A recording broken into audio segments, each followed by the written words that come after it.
Avrum, this is for you.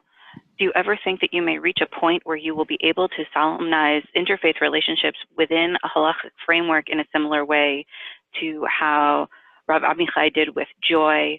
Why? Or do you think that you will focus on trying to maintain a respect for diversity?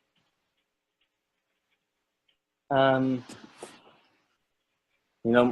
my two most favorite stories in one of my two most favorite stories in the Chumash are when the daughter on the Bible, or when the daughters of Tzlofchad come before Moshe asking for their inheritance, because there aren't any sons, which is where their father's inheritance would typically and traditionally go.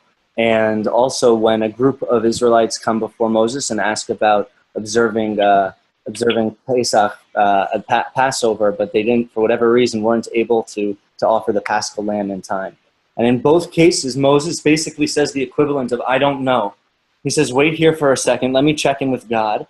And God deems the request of Zelophehad's daughters to be just, and so too with the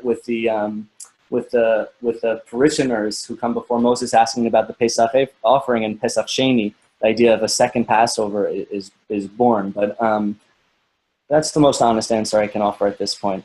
I don't know. I'm figuring it out.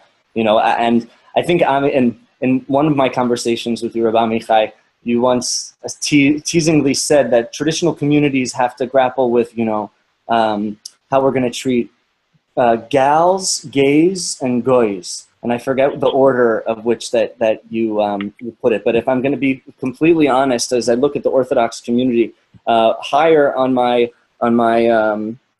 personal radar is the role and inclusion of women and the LGBTQ community, followed by our treatment of multi-faith families.